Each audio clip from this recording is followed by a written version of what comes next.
또 이르시되 너희가 이 비유를 알지 못할진대 어떻게 모든 비유를 알겠느냐. 뿌리는 자는 말씀을 뿌리는 것이라. 말씀이 길가에 뿌려졌다는 것은 이들을 가리킴이니 곧 말씀을 들었을 때에 사탄이 즉시 와서 그들에게 뿌려진 말씀을 빼앗는 것이요.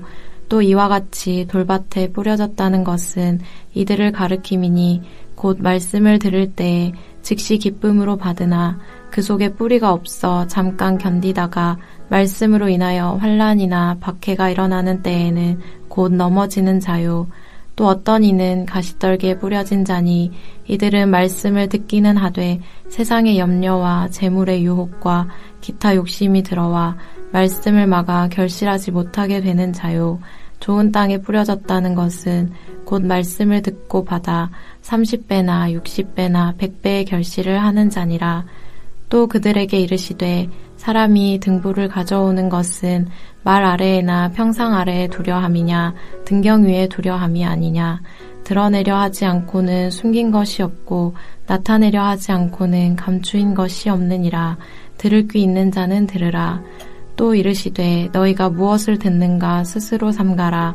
너희의 헤아리는 그 헤아림으로 너희가 헤아림을 받을 것이며 더 받으리니 있는 자는 받을 것이요 없는 자는 그 있는 것까지도 빼앗기리라. 오늘 본문은 씨 뿌리는 자의 비유가 무엇을 뜻하는지 예수님이 제자들에게 설명하시는 내용입니다. 이 비유는 우리가 워낙 잘 알고 있고 어제도 살펴보았기에 오늘은 이 비유가 주는 의미에 대하여 살펴보기를 원합니다. 먼저 씨 뿌리는 자의 비유는 모든 비유를 이해하는데 매우 중요하다고 말하고 있습니다. 그 이유는 13절에서 예수님이 하신 말씀 때문입니다. 너희가 이 비유를 알지 못할진대 어떻게 모든 비유를 알겠느냐. 예수님에 따르면 이 비유는 하나님 나라에 대한 나머지 비유들을 이해하는 열쇠가 되는 비유입니다. 즉 1절에서 예수님이 말씀하신 것처럼 하나님 나라의 비밀을 알려주는 비유라고 말할 수 있습니다. 예수님은 씨를 뿌린다는 것은 말씀을 뿌리는 것이라고 풀어 설명합니다. 여기서 씨는 곧 말씀입니다. 마태는 이 말씀을 천국 말씀으로, 누가는 하나님의 말씀으로 표현하였습니다. 그러므로 막연하게 성경 말씀으로서의 말씀이 아니라 하나님이 예수님을 통해 가르쳐 주시고 전해 주시는 복음이라고 말할 수 있습니다.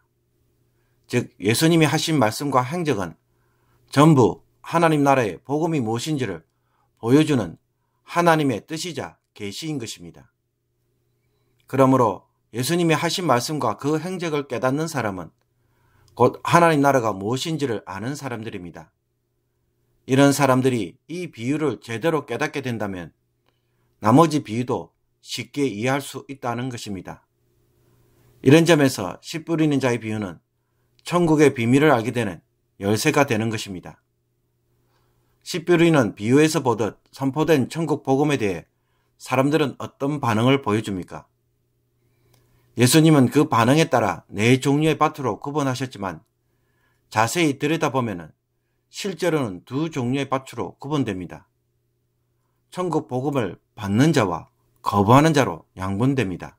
좋은 밭을 제외하고는 모든 세 종류의 밭은 그 어떤 결실을 맺지 못하는 땅이기 때문입니다. 사실 예수님의 이 비유는 우리에게 매우 충격적입니다. 우리가 교회에서 신앙생활을 할 때에 나는 길가밭이 아니라는 사실에 스스로 위로받고 안심하지만 실제로는 돌밭과 가시밭인 경우가 허다하다는 것입니다. 지금은 예수님이 주신 복음에 긍정적으로 반응하고 교회도 오고 예배도 드리게 성장하는 것처럼 보입니다. 그럼에도 불구하고 정작 순종을 통한 열매가 없다면 어떻게 될까요? 그 사람은 돌밭, 가시밭길로 남는 것입니다. 열매가 없는 밭은 전부 좋은 밭이 아닌 것입니다. 그러므로 좋은 밭이 되려면 어떻게 해야 합니까? 좋은 땅에 뿌려졌다는 것은 곧 말씀을 듣고 받아 30배나 60배나 100배의 결실을 하는 자니라.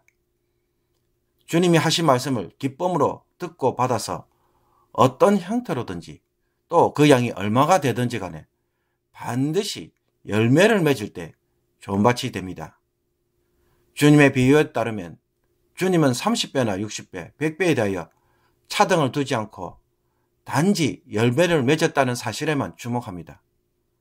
그러므로 우리에게 순종이 하나라도 있는가? 그것이 굉장히 중요한 것입니다. 여러분, 무엇을 순종하고 그 열매를 거두고 계십니까?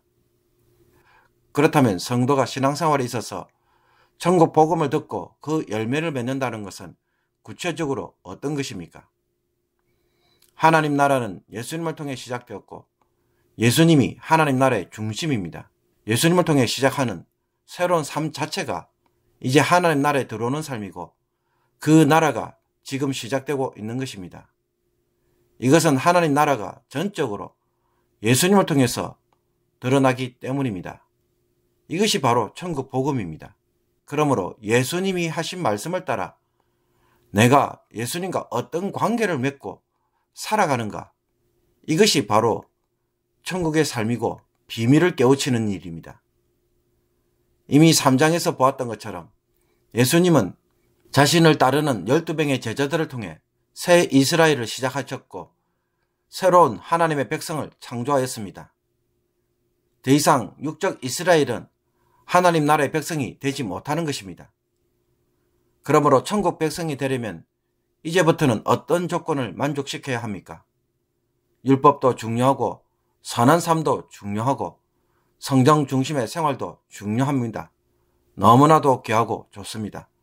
그러나 예수님의 제자라는 조건을 만족시키지 못한다면 어떻게 됩니까?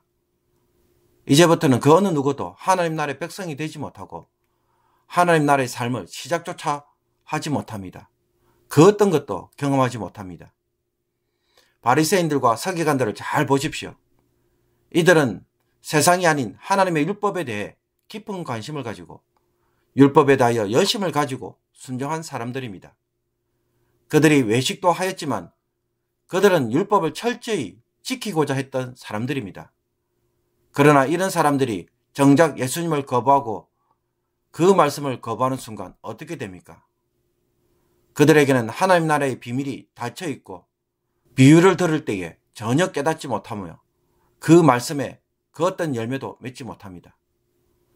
그러므로 우리가 이 세상에서 많은 열매를 맺는 좋은 땅이 되려고 한다면 그 사람은 이제부터 어떻게 살아야 하겠습니까? 예수님 중심으로 살아가는 사람이 되어야 합니다. 다른 유대인들처럼 율법도 지키고 성전에서 제사도 드리고 정결법을 지켜도 괜찮습니다. 예수님도 이 세상에 사시는 동안에 대부분은 율법을 따라 행동하셨습니다. 그러나 이제 이것은 구원을 가져오지 못하며 하나님 나라에 들어가도록 하지 못합니다. 오직 하나님 나라에 들어가도록 하는 것은 예수님과 그 복음을 따를 때만 가능합니다. 하나님 나라의 비밀이 여기 있음을 주목하기를 바랍니다. 예수님을 따름으로 이 순종의 열매가 있을 때만 천국의 새로운 삶을 경험하게 되는 것입니다. 이것을 거절하면 아무리 예수님 주변에 있어도 예수님의 가족일지라도 그 사람은 외인이 되고 맙니다. 그러므로 너희가 무엇을 듣는가 스스로 삼가라 라고 하시는 주님의 말씀에 주목할 필요가 있습니다. 주님이 하시는 말씀에 자세히 귀를 기울이지 않고 자꾸 바리새인들이나 서기관들처럼 자기 방식대로 신앙 전통을 따라서 교회 생활을 따라서 자기 생각대로 신앙생활에 열심을 내면 어떻게 됩니까?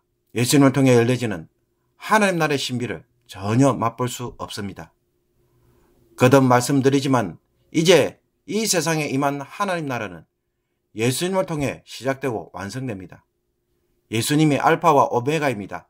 시작과 끝입니다. 그러므로 예수님의 말씀과 관점으로 신앙생활을 하는 것에서 열매를 맺지 못한다면 우리는 결국 길가밭, 돌밭, 가시밭으로 남을 수밖에 없다는 것입니다.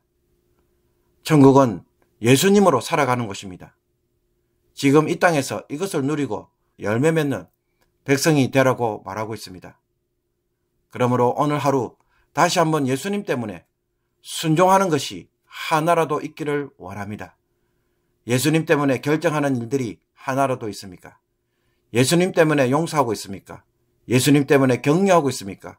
예수님 때문에 손해보고 예수님 때문에 누군가를 사랑할 때에 그 사람이 하나님 나라가 무엇인지 서서히 눈을 뜨는 사람이고 하나님 나라의 비밀, 즉 신비를 알아가기 시작하는 사람들입니다. 연애를 하면 세상이 아름다워집니다.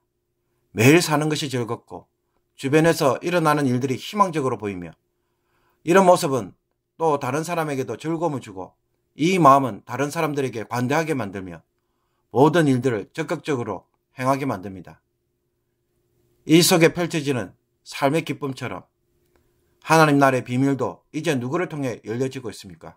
이 예수님과 어떤 연애를 하는가에 열려지고 있습니다. 이 예수님을 통해 정말 이 기쁨을 누릴 수 있기를, 또 예수님과 깊은 연애를 할 수 있기를 주님의 이름으로 축복합니다. 기도드리겠습니다.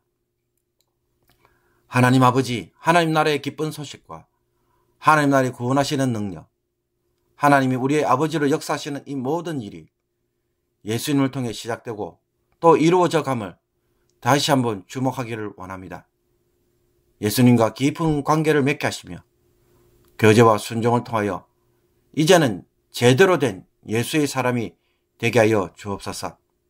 우리의 기도와 교회 생활, 가정 생활, 직장 생활이 예수님 때문에 하나씩 다시 세워져 가게 해주시고 그 속에서 천국의 모습들이 펼쳐지며 이 삶을 통하여 천국 백성으로 살아가는 저희들 되게 하여 주시옵소서. 세상에 길들여진 마음으로 신앙생활을 하지 않게 해주시고 오늘도 성령님께서 저희들에게 예수님의 눈과 귀를 주옵소서. 예수님의 마음으로 살아가게 하옵소서. 그래서 조금씩 펼쳐지는 천국의 그 신비로움을 이 세상에서 누리는 귀한 주의 백성들 모두가 되게 하여 주옵소서. 예수 그리스도의 이름으로 기도합나이다. 아멘.